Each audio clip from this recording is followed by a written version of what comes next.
Our keynote speaker is one of those speakers who don't need big introductions. While Dave has been recognized for many things and has many titles, to me, he is author of Kinefin Framework. I hope I pronounced this correctly, Dave. That's pretty good. So Dave's speeches usually tend to be pretty deep, stimulating curiosity and brain. And I'm pretty sure, and I'm 100% sure that this today won't be an exception. So Dave, an absolute pleasure to have you with us today. Yeah, and I'm really sorry I'm not with you in Vilnius. I've spent many a happy hour in Vilnius over the years, so not being there is a problem, right? Okay, so what I agreed to talk about is what's called deliberate entanglement. So I'm going to set the context for that. And I'm going to have a mixture of theory and methods. So I want to focus on 3 or 4 methods, which just for the Agile audience here, I'll call pre-Scrum methods. Yeah. And one of the things I'm going to argue for is the thing Agile desperately needs at the moment is not a single framework, but multiple frameworks and multiple methods from multiple vendors with the ability to assemble them in context. Yeah. So that's kind of like the context I'm working from. And I want to talk about some of the ways we do that.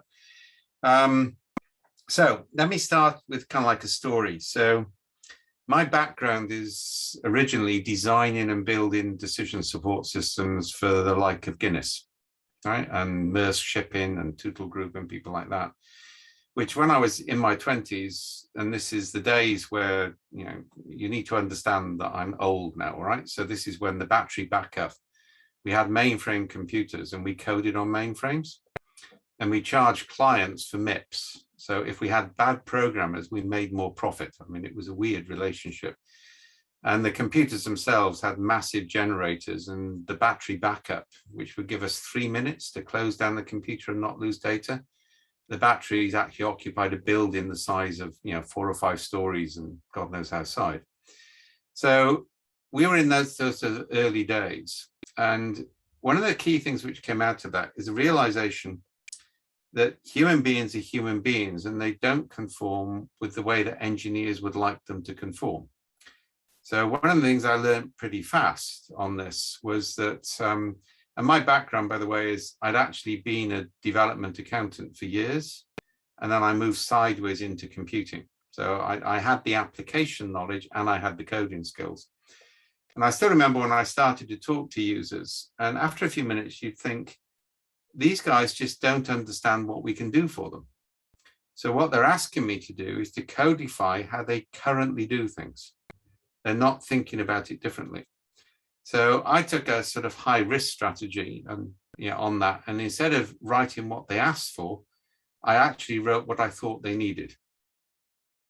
Right? And with my whole team, we did that. So we didn't deliver to spec. We delivered to our perception of need. Now, I'm not advocating this as a permanent strategy. It was a high risk one, but it really worked.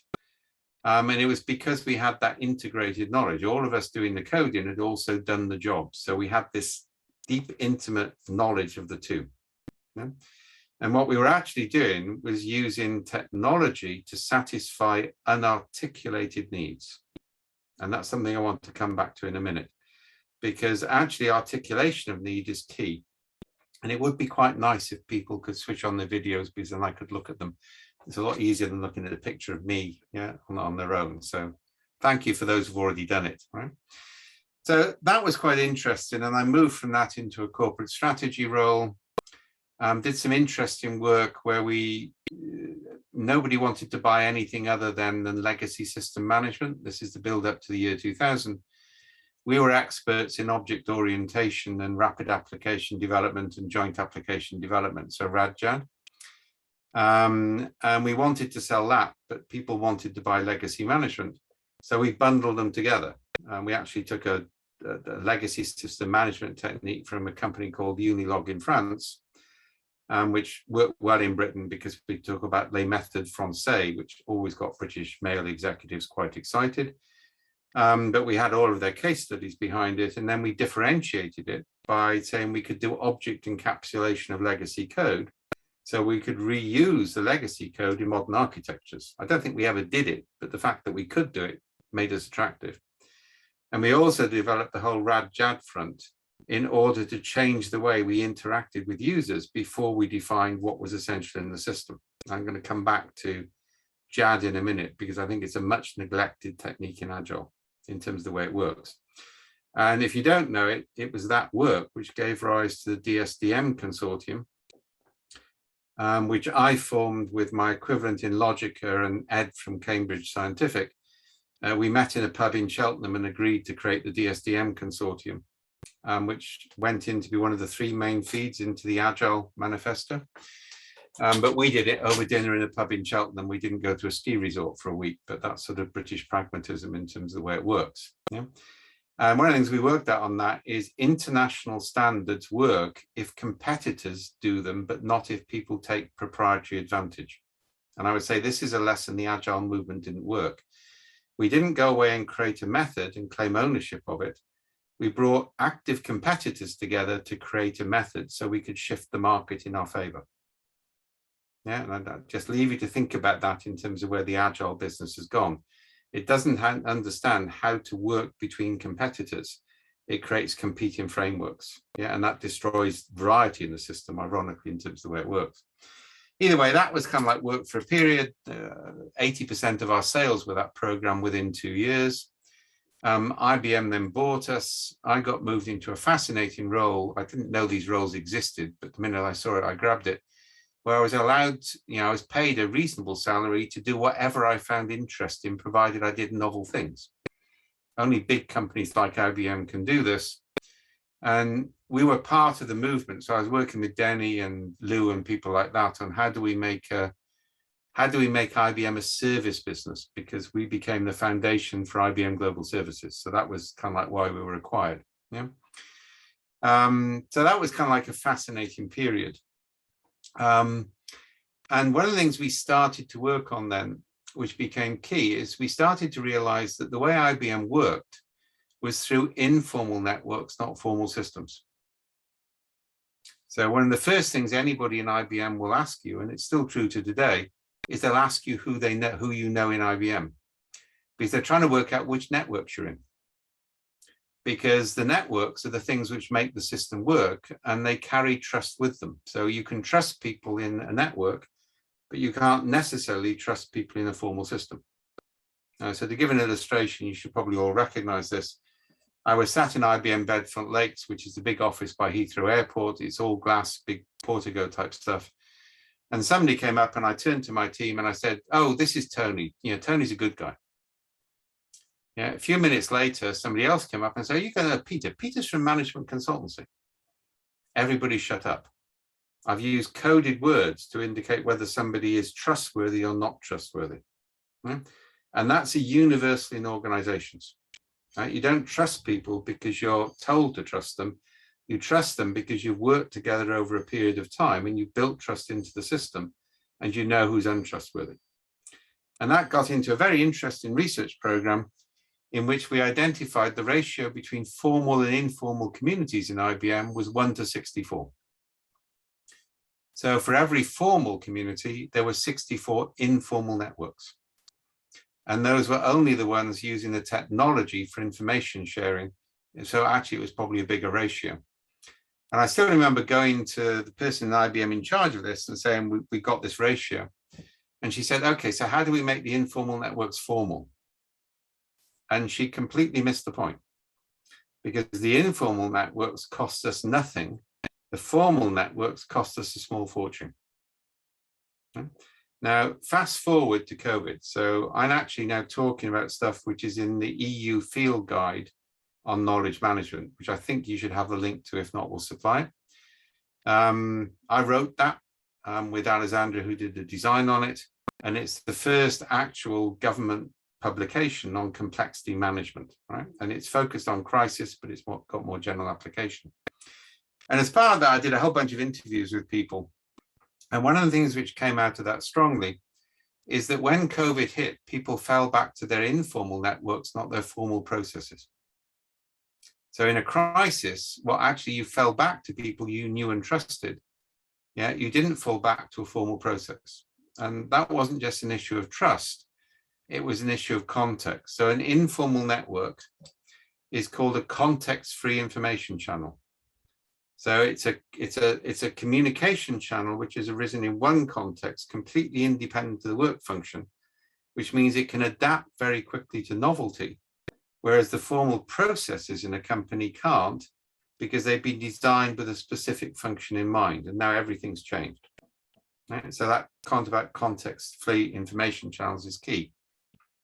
And so I've interviewed over about 100 C-level executives in government and industry, and without exception, they said the most valuable thing is the informal networks that they were part of. Yeah? Now, informal networks arise in various ways. So I'll give you two extremes. Singapore government is very well networked because all civil servants did national service in the army. So they were in officers' messes or sergeants' messes. They went back for exercises. So even though they come from radically different backgrounds, education and elsewhere, they have this common shared experience over 4 or 5 years, full-time and part-time, which has created dense networks of trust. Yeah, because if you're on a peacekeeping operation in Indonesia, that builds relationships which last for all time. So if you look at the Singapore government from an informal network, actually the silos are very densely connected by these trusted networks, so information can flow quite freely. If you come to my own country, or rather our next door neighbours, England, we try and differentiate ourselves in Wales on this, then their informal networks come from 3 elite private schools and 2 elite universities. Okay? And the difference between the two is actually quite important. So one of the things which came out of that, and I'm now going to talk about this as a formal method, is you need to design a system in which the informal networks are dense and interconnected across silos. And you're not designing formal communication, you're designing connectivity. So if you want a metaphor for this, the metaphor, in anybody involved in soil dynamics will know this, healthy soil has literally millions of fungal roots in it. Yeah. And what happens is the fungal roots, which are messy and incoherent, and they extend 500 times the length of tree roots, they link and connect the tree roots, and they provide nutrients to the tree, and the tree gives sucrose in return. So it's a symbiotic relationship. Yeah? So think about the trees as the formal system, the silos, and think about the fungal roots as the informal network, which makes the formal system work. Okay? And you can map one, it's almost impossible to map the other. So we know that if you have these, you're never going to get rid of silos in an organization. I get fed up with organizational change people who say we have to get rid of silos. You can't get rid of silos. People have been trying for thousands of years without success. So maybe it's time to stop trying. And one of the reasons you can't get rid of silos is expert knowledge has to run at a high level of abstraction. So you can only share knowledge with a more limited group of people. Yeah? You can't, if you're a doctor, I've just come off a long call with the NHS in the UK. If you've been through 7 years of medical education, you have an abstract language which allows you to communicate very effectively with other doctors, but not with people from other disciplines. And that's how silos arise. They're necessary to share knowledge at the right level of abstraction. So instead of trying to break the silos down, what we want to do is to connect people across those silos based on a trusted relationship. So that gave rise to the first of the methods I'm going to talk about. And by the way, all of the methods I'm going to talk about, we have an open source wiki. We moved all of our methods into open source earlier on this year. Yeah, so you can look these up. This method is called entangled trios. Yeah. And the way it's designed is to link and connect people across silos and across the business. Yeah. And it's also a distributed decision method. So I'll come back to that in a second. This is actually an alternative to things like holacracy, which is actually too structured. So the way it works is you define the roles which exist within an organization. Now that can be something like, user or whatever. But I'll give the medical example because it's an easy one. You can make your own metaphors across from this. So for example, the ones we're doing in UK at the moment, you've got social worker, community police officer, chief medical officer, triage nurse. So we know these roles which exist within the organization. We then put people into pairs where they can see the sense. So a district nurse can see the point of being in a pair with somebody who's a local police officer, right? Because they can see that logic connection. And we focus them on knowledge capture about COVID. So that's the current focus area, but we could do other things. And then we give them a free choice about which is a third role to form their trio. Right? So what we've got is 3 roles from different silos with a task they find meaningful using software we developed, which is called a Pocket Gemba. So they can capture experience and knowledge as they go through the process. And the objective here is what did we learn during COVID, but it could be anything else. Yeah, it runs for 1 or 2 months. Then you break the trios up and create new trios and start again with a different subject.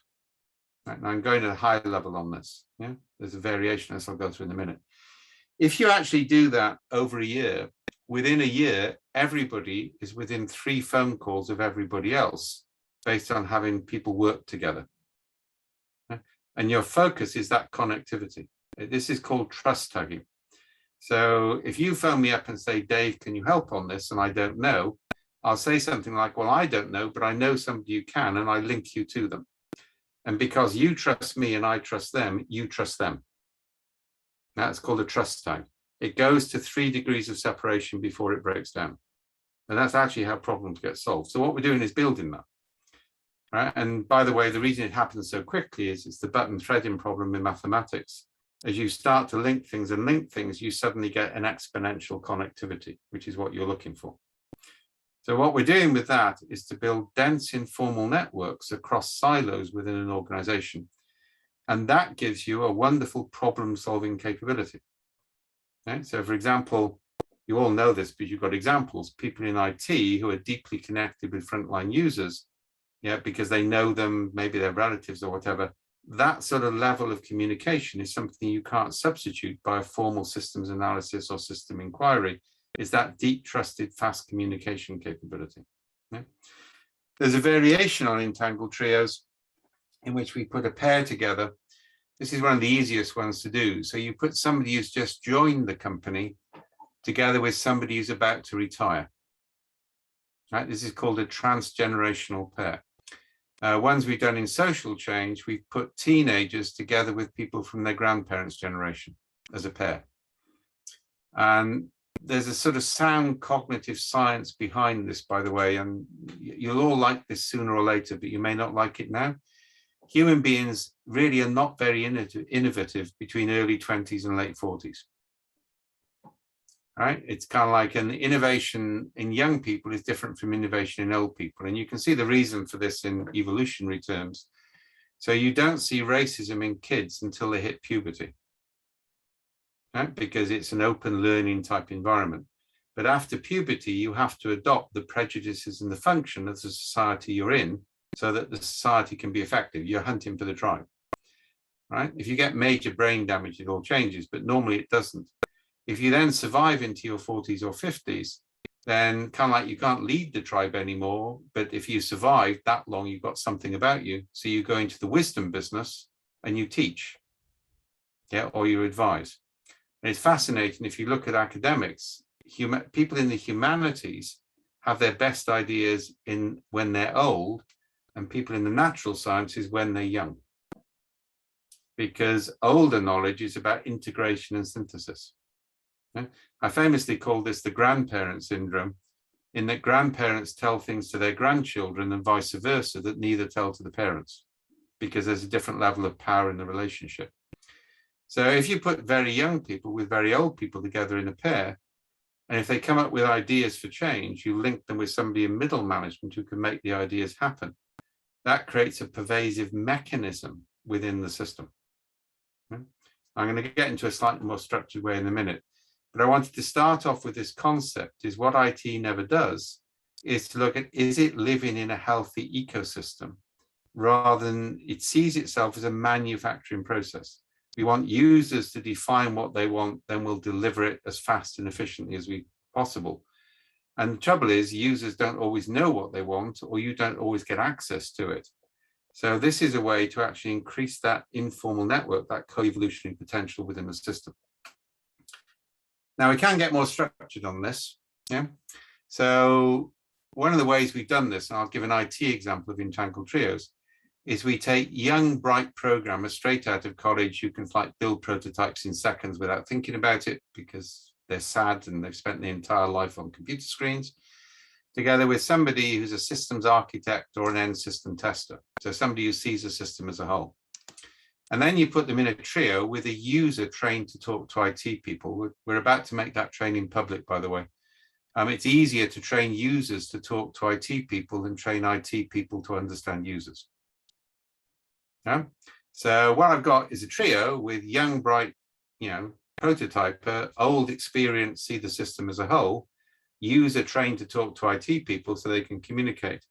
And instead of sending out a systems analyst, I throw 15 trios at the problem over 2 weeks and see what they come up with. Yeah? That way I'm producing much more diversity on system definition than I would if I sent out a single systems analyst to do interviews. And by the way, there's a major problem with that. The thing I've explained on multiple conferences, so I'll do it again, is if you give a bunch of radiologists a batch of x-rays and ask them to look for anomalies like cancer, and on the final x-ray, you've put a picture of a gorilla, which is 48 times the size of a cancer nodule. On average, 83% of radiologists will not see it, even though their eyes physically scan it. Now, that simple scientific fact invalidates most of systems analysis because you only see what you expect to see. So having recognized that as reality, the entangled trios approach I've given there for system requirement effectively has multiple fragmented but diverse groups, yet co-evolving user needs with technology capability. Because in a trio, you've got a user with real experience, you've got people who know the system as a whole, you've got people who can prototype. Over 2 weeks, they can produce a lot of interesting things. Wouldn't it be nice if we had this? No? And then the sum total of those over 15 or 20 trios, that becomes your backlog, your systems definition. And by the way, that costs about 5% of the cost of a traditional systems analysis process with more diverse results. Okay, so that's one example of a method. The second one I want to talk about is called 888. Now, this is using JAD techniques. If you don't know, JAD was originally developed by IBM in Canada. I think Tom can probably correct me if I'm wrong on that because I can see Tom's on the call, but I'm pretty sure it was IBM Canada, yeah. And we took it on board big time. So the way a JAD works is you bring users together with technology people in an intensive 1 or 2 day workshop. And you don't rely on one person to represent the users. You have a diverse group of users and a diverse group of technology people. When I was in IBM, we actually built a whole physical facility to allow us to involve lots of people. So we could have users connected with other users and technology connected with other technology. So we could fluidly change the workshop in real time. And the end point of a JAD session is a prototype. It's a semi-operational prototype, which becomes a systems definition. Yeah? So it's a rapid co-evolutionary process, which again, I think has been neglected by Agile. So we were doing one of these and we were under intense pressure. We had to get a complete system spec done for a defense contract in something like 5 days. So I decided to take a risk and do a 3 time zone JAD. So my concept was, we'll do an 8-hour JAD session in Farnborough. We'll work with the users. We'll then pass on the user requirement and the prototype to a team in Mumbai. They'll have 8 hours on it. Then they'll pass it on to a team in San Jose. It'll get another 8 hours and then we'll get it back. So you see what I'm doing. I'm creating a highly intensive environment with diversity in it. And by luck, I actually messed up the first transfer. So I forgot to send the user requirement across. So I sent the prototype, but I forgot all of the user input. And it was a Mumbai team, so they didn't challenge me. So they actually spent 8 hours developing it and then passed it on to San Jose, who did challenge them, but Mumbai said, well, we didn't get it. Why should you have it? Yeah. And then it came back the next day. And I still remember who sat down with a group of users, said, oh my God, we've never have thought of that. Can we please have it? Yeah. And that was what we call forced mutation. So we'd had a very short time scale. We'd had diversity on the system. We had mutation of ideas. So it's like incomplete information. And I know this is kind of like the issue about noise in information science and everything else. Incomplete information actually often produces more variety than complete information as it goes through the system. So that's a method which is called 888. Yeah? Now, again, it's also a method to build informal networks, because if you've been through one of those, it builds long-standing relationships you can rely on. But again, it's a way of really fleshing out these unarticulated needs. The third method, which I'll run through on this, is something we've developed a long time. We spent about the last 3 or 4 years looking at a complexity approach to design thinking. Design thinking, rather like Agile, has become a commodity over the last 2 or 3 years. Yeah? You can link in with Simon Wardley on this if you want. When something becomes a commodity, it's the end of its life cycle. Yeah? And for a lot of us, the minute we saw SAFe, we said, okay, that's the end of Agile, because that's the ultimate commodity. Right? And I make no apologies for that whatsoever. Yeah, SAFe is the antithesis of Agile, and there are a lot of us on that side. Right? But either way, the point is, once some design thinking has gone the same way, if I see that bloody double diamond once more, I will go insane. And people are being trained to be design thinkers based on a 2-day virtual course, and then they'll be given certificates, right? The other sign that something is coming to its end of its life cycle is when certificates become more important than experience. You can make your own metaphor across into the Agile market at the moment. In fact, to be slightly pejorative, I think Dean's great success is if you want anything, he'll create a certificate for you. And that's the way SAFe works, right? So either way, we've been looking at design thinking. And if you look at what happens with the whole IDEO method, is you have expert ethnography. So the experts go out and interview people, they study what they do. That's discovery or ethnography.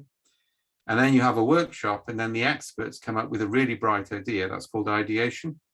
And that produces a really effective product. And there's some great case studies on that. I've been part of the process, strongly recommend it, it's great news. But actually, there's 3 other options. So one is where you actually have expert ethnography, but distributed ideation. We do a lot of that work. This comes from our counterterrorism work. So we take the problem defined by an expert, but then we present it to hundreds or thousands of people to gather their stories, experience, and ideas. Yeah, and then we look at the patterns in those stories over multiple respondents. So rather than having expert ideation, we have distributed ideation. Now, again, this is one of the key things in the EU field guide. Yeah, it basically says one of the most fundamental things you need to do as an organization is set up a human sensor network able to give you immediate real-time feedback things when things are going wrong. This is a way of using it when it's going right. We then get the other option, which is distributed ethnography expert ideation. So that's where, for example, I use a Gemba system to get users to continuously diarize frustrations, experiences, things they've heard of, things they'd like over, say, a 2 or 3 month period. I then look at the mathematical clusters on that, and I give it to experts in IT to say, could you build something to help this problem? Okay? That's called unarticulated need mapping. Okay? So that's effectively expert ideation, distributed ethnography. And then you get the 4th one, and this is the top right-hand box of a 2x2 matrix, and you all know that's the good place to be, which is called effectively exaptive innovation, where you match existing capabilities against unarticulated needs. Okay? Now in biology, this is called exaptation. So a dinosaur's feathers evolved for sexual display. But then we get these very small, fast-running dinosaurs that develop skin flaps on their forelimbs to better display their feathers for mates. But they're small, so they have to run damn fast to avoid predators. Yeah? And they start to glide. So that's where we get flight. So a trait which evolved for one function under conditions of stress doesn't adapt, it exapts for something completely different. This is called exaptation. The other examples I normally give is the cerebellum at the base of your brain evolved to do fine-grained manipulation of muscles in your fingers. It exapts in humans to create grammar, to manage grammar in language. So grammar is too big a step to happen in a linear way. It requires a non-linear repurposing. And by the way, it turns out nearly all of our higher functions as human beings are repurposing things which evolve for something else. They didn't evolve for what they do.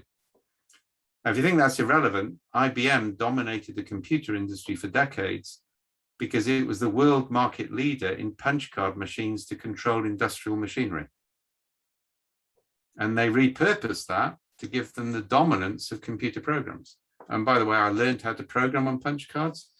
And I'm not sure we shouldn't make everybody go through it, because if you get a compile error on card 3, it teaches you a bit about programming discipline, right? But that gave them first mover advantage.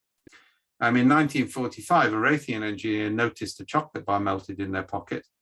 When they were maintaining the magneto of a radar machine, they realized the significance. They put a metal box around the magneto. We got microwave ovens.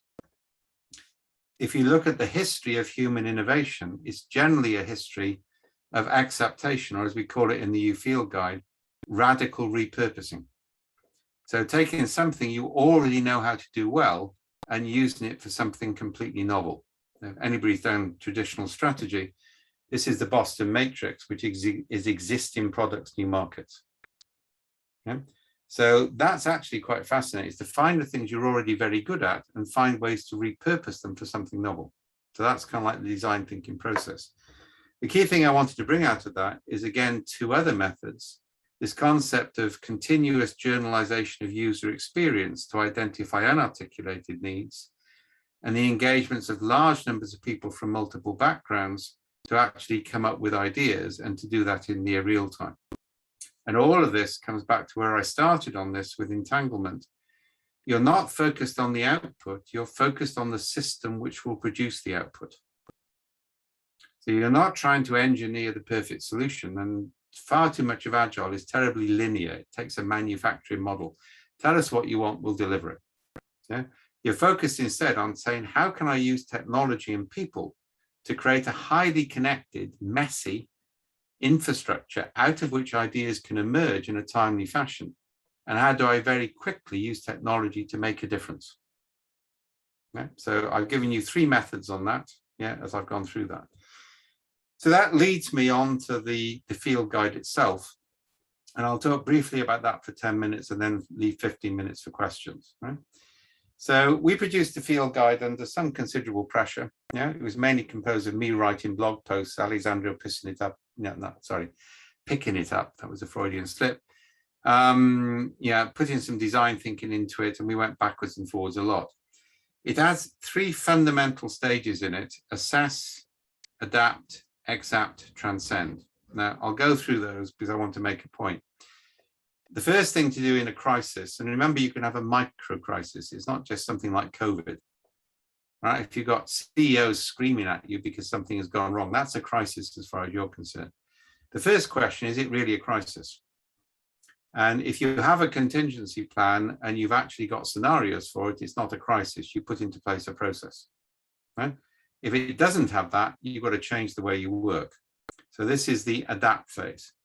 Now, I'm not going to go through the field guide in principle, but it gives you a whole body of things that you do the minute you realize it's a crisis.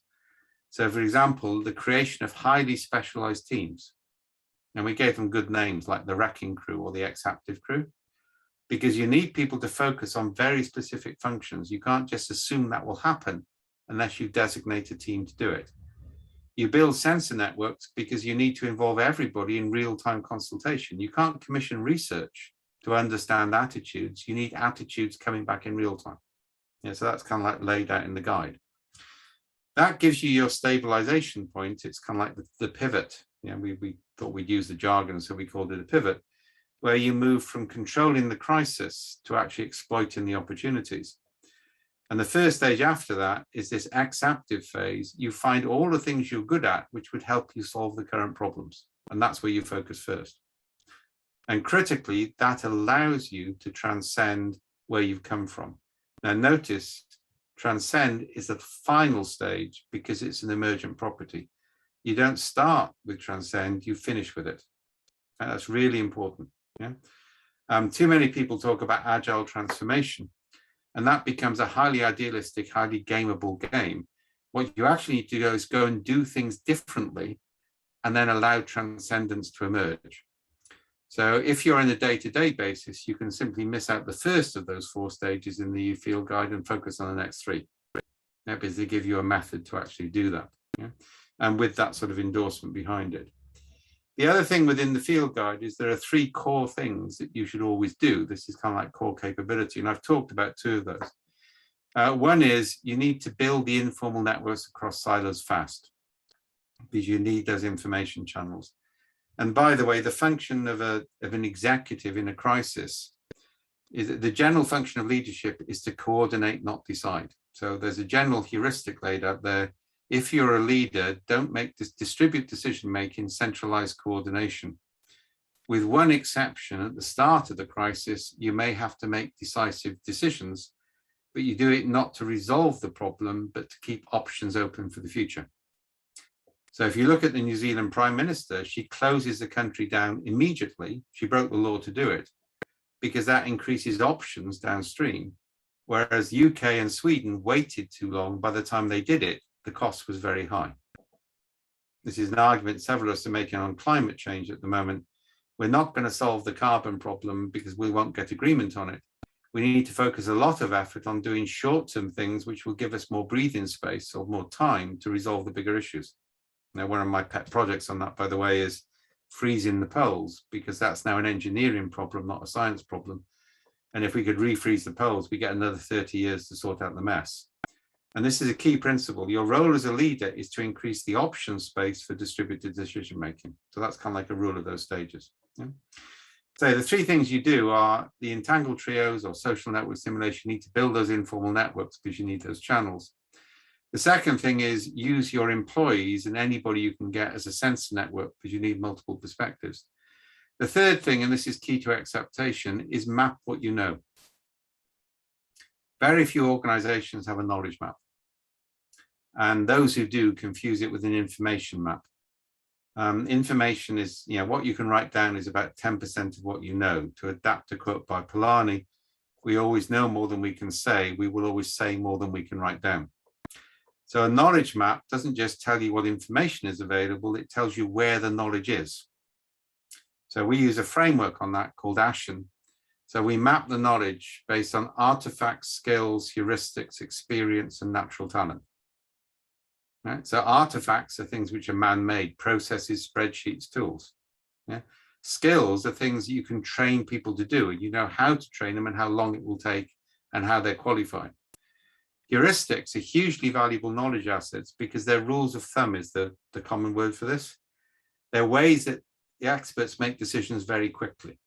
US Marine example is a good one. In case of doubt, capture the high ground, stay in touch, keep moving. That's a really good battlefield heuristic. And Napoleon had one, march to the sound of the guns. So heuristics in memorable form encompass deep knowledge. And there's a whole body of stuff where you just need to have experience. I remember in the early days of Cognitive Edge, I had to explain to one of my managers that the only way you get internal IT people to deliver is to actually make the client demand something. They will never respond to you as an internal manager because they always play games with you. So the way to get IT people to deliver is to put the fire of client anger directly on their feet rather than deflect it. Sorry, I'm being slightly cynical here, but that nearly always works. Yeah. So people will pull the punch out to get a delivery for a client, but an internal one they won't. And that sort of thing comes with experience. Again, I'll do a controversial one. I fired 2 people for saying that they would refactor code, but I didn't believe them. Now, we had a rule in my software team. If something was going to be used more than once, you wrote it once and you got it right and put it under version control. And if you said you were going to refactor it, you got a warning. If you carried on, you wouldn't, because nobody ever bothered to go back and refactor. There was always another priority. And you can agree or disagree with that, but you see what I'm doing with experience in heuristics here. And then there's something called natural talent. Some people are just better at doing things than other people. Yeah. So your knowledge map identifies clusters of knowledge assets based on that fundamental typology. And you store it at the right level of granularity that you can create rapid association with incoming problems. Yeah? And this is the key principle on a complex adaptive system, which is you don't scale by imitation or by aggregation. You scale by decomposition and recombination. Now, if you think about this, is the organic metaphor. If you think about DNA, yeah, basically 4 basic chemical compounds in different combinations produce a whole variety of organic life form. Yeah. Give you another couple of examples. Famous one is the Grameen Bank. So this was microlending. So it emerged in Bangladesh in a very specific cultural context. Yeah. So basically, if a lending group of women, it was all female, if everybody guaranteed each other's debts, they all got loans. And that was it's a good example of complexity-based simple rules, because a social obligation in a village community was you wouldn't let down other villagers, but you would let down a bank. Yeah, so it built on that. Hugely successful. Mohammed Yunus, who created it, got the Nobel Peace Prize. And it's an economic measure, but nobody would give an economics Nobel Prize to somebody who produced something socially useful. So they gave him the Peace Prize instead. But then people took the output of an evolutionary process and dumped it into an African country, and it completely failed because it moved from a matriarchal culture into a patriarchal culture. So people tried to transfer something without understanding the context and without understanding the journey. If you want an agile example of that, anybody who says they want to adopt the Spotify model should be taken out and garroted for the sake of the agile movement. Right? Because as Spotify will tell you, their current model is a result of a journey they lived through. It's not something which can be copied. Yeah? And this is one of the key principles of complexity, is you start journeys with a sense of direction, and you learn things on those journeys at this finely grained level, which you integrate and adapt to your local context. You don't start with the end point of somebody else's journey. Right? So I'm going to leave you with a couple of key phrases here and open up for questions. Right? The first is, if you're in a complex adaptive system, and virtually anything with human beings is complex adaptive, you start journeys with a sense of direction. You don't try and achieve goals. Right? Because that leaves you open to novelty. If you want a nice way of saying it, this is called the Frozen 2 strategy. I don't know whether anybody's seen Frozen 2, but if you haven't, go and watch it. It's a great complexity movie, lots of lessons in it. But there's this lovely point in the middle where the real heroine of the Frozen series, who is the younger sister without magic, sings this beautiful song with, if in doubt, do the next right thing. Right? In complexity, that's called the adjacent possible. So you map where you are, you work out where you can go next. You go there, you look again, then you go there, and then you look again. You don't decide where you want to be, because actually that might not be the place that you should be. Because as you go through the journey, you will learn more. Right? So that concept of moving between adjacent possibles of carrying journeys is a key one. Yeah? You don't scale a complex adaptive system by imitation or aggregation. You scale it by decomposition and recombination. And the final one is that informal networks are more effective for knowledge sharing than formal systems. So creating the channels for information flow is more important than managing the information.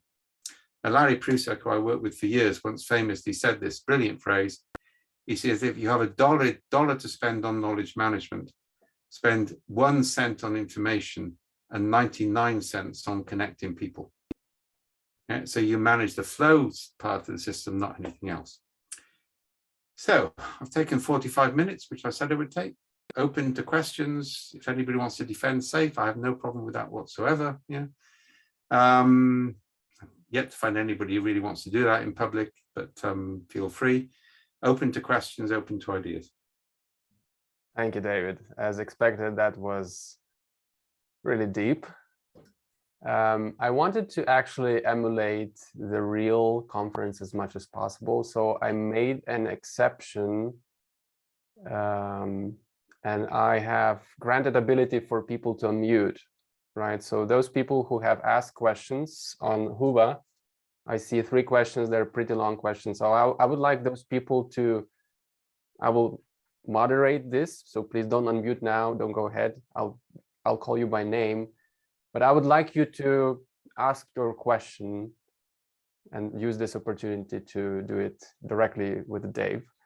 But before you get ready, because I don't want you to be caught on the spot, maybe we can kick off with one question that I have. So Dave, you've been talking a lot about the current, how we see systems and informal networks today and in the past. How do you see, and I would like to touch on the specific thing here, how do you see the role of technology in 10 years? We know what it is today, right? How do you see the role of technology and how technology will help us to do it? Or maybe not help, I don't know, depends on the perspective, in 10 years. One of the things I'm really interested in is the no-code movement at the moment. Yeah, and I think they're going a bit far, but if I go back to when I was learning, I programmed in 4GLs and 3GLs. Right. And what actually happened is I would write programs because I could learn a 3GL in a couple of days. All right. Instead of I was competent. I could build a system people could use, and then parts of it would be taken out and then rewritten in C++ or assembler or whatever. Yeah. So I think one thing I'm really interested in is the concept of increasing technology literacy in users so they can build their initial systems themselves. And then we can optimize it. Right. So I think that's one of the ways we need to go. I think also we've got a major problem in that good coders tend towards the autistic end of the spectrum. Nothing wrong or right about that. I mean, I'm dyslexic, right? So-called educational inabilities are actually part of collective intelligence. And I'm famous, I'm the guy who got Google to employ people with Asperger's syndrome because we said they're really good coders. Yeah, but that's the reason it's easier to train users to talk to IT people than the other way around. So we need a lot more cognitive diversity in the IT movement than we currently got. We also need to address the misogynism. It's still the most misogynist group of people I've met in any corporate environment out, right? And it's a real problem because it's destroying diversity in the system. I'll give you lots of examples of that. I'll go and speak to Caitlin or Liz or people like that. You'll hear the examples, right? And by the way, you know, my sister was in IT. She was a systems programmer. She got in every morning to porn being displayed on a screen because she was the only woman systems programmer in the company. And that is a current experience for people. So I think we need to introduce the diversity in that system. I think the key thing, if you want to metaphor this, is technology needs to be a tool, not a fetishistic device. And if you pick up a tool and it fits your hand, it's a useful tool. If you have to bio-re-engineer your hand or your brain to fit the tool, something's going wrong.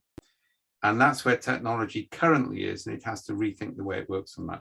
And to be honest, I would like to, I'm going back to my old object-oriented textbooks at the moment, because one of the things I said on Corba committees back in the 80s is people are objects too. So I'm really interested in identities, which can be technology or non-technology, and defining interactions and polymorphism, and then allowing systems to emerge. So I think we need that much more fluid approach to it.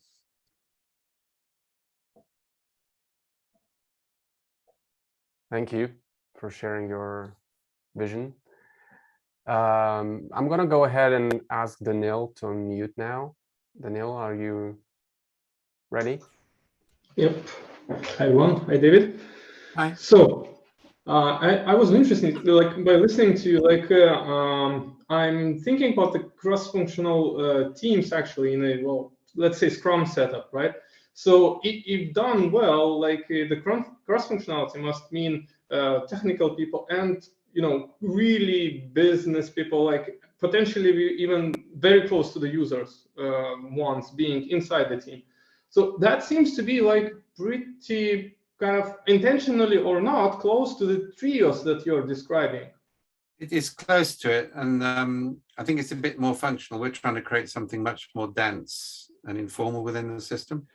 Yeah, and this is why they follow up on that kind of the question actually. So does it then suggests that it might make sense to somewhat don't hold a stable team for too long, but rather actually at some point to, well, not necessarily disassemble it completely, but at least move people around to some extent. And I would go further than that. So we did a lot of work in IBM on lessons learned on big outsourcing contracts. And the rule we came up, which is all successful teams should be disbanded and recombined. Unsuccessful teams who haven't learned should be fired. and unsuccessful teams who have learned should be kept together because they'll succeed the next time. Very interesting. The point is that the success made people complacent. Yeah, so breaking up those groups was quite important. So I think that fluidity is necessary. I also think it's on the method. So one of the things we're putting together at the moment, which we'll announce shortly, is a sort of open facilitation kit in which anybody can contribute methods and tools into the facilitation kit. So this is a and we're not branding it as Cognitive Edge. Our methods will be branded Cognitive Edge, but the brand will be separate. And the principle on that is to take something like Scrum and decompose it to its lowest level of granularity. So things like sprints and retrospectives.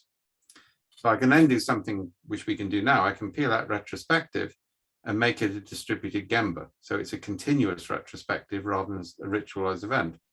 I can peel out a sprint and replace it with a 3-month time box. Yeah, and time boxes are much neglected in the Agile movement. They're hugely valuable.